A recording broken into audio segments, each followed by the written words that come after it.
Hi, street law class. Just wanted to give you my opinion of serving on jury duty. I apologize. I'm doing a lecture in personal finance, and I thought it would be hard to step away.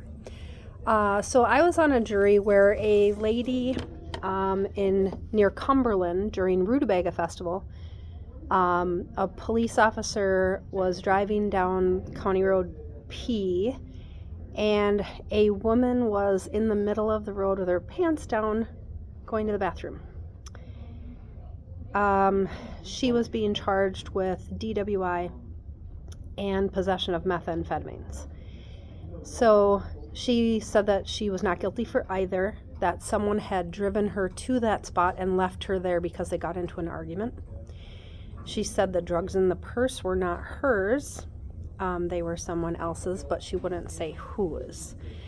So what it came down to is, first of all, on the jury, we decided right away that the drugs were hers because they were in her possession and in her purse. There was one person on the jury duty who said she was not going to convict no matter what. So I called the bailiff in right away and I said, hey, we're going to be at a deadlock. This person says they're not going to vote for a conviction. Even if the rest of us say we are, she's not going to. So the bailiff said we had to stay.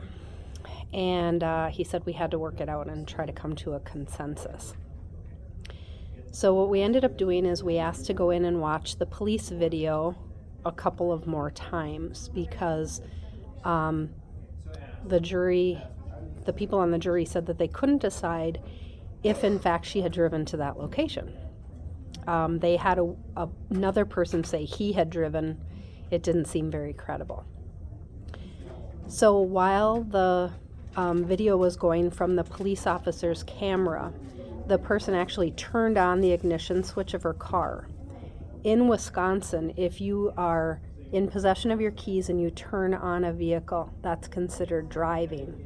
So because of that, those of us who had seen that, we pointed it out to the other jurors and we were able to convict. So the woman got DWI, she got possession of methamphetamines.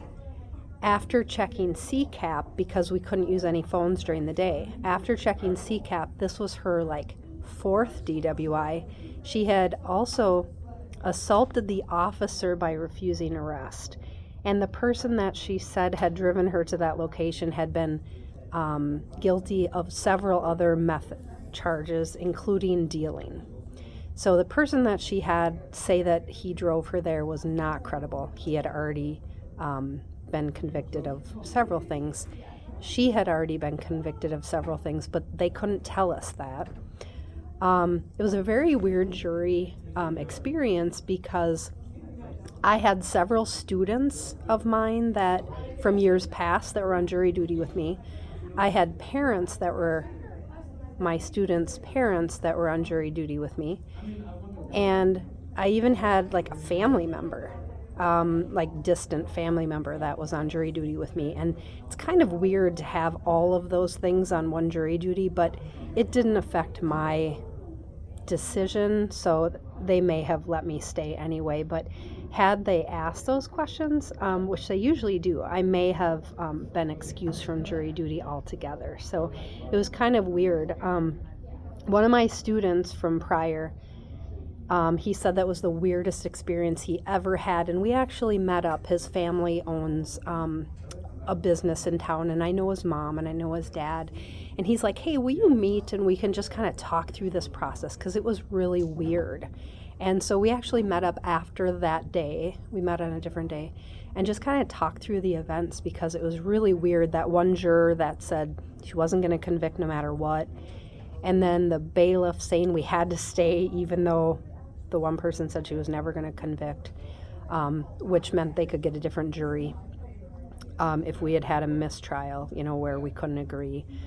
There were just lots of weird things. And then, just the fact that the story was so bizarre, that the girl didn't drive to that location, and here she is in the middle of the road going to the bathroom, and the police cam pulls up and you couldn't see anything, so it wasn't bad or anything, but it was just a really bizarre experience. So that's my only jury duty.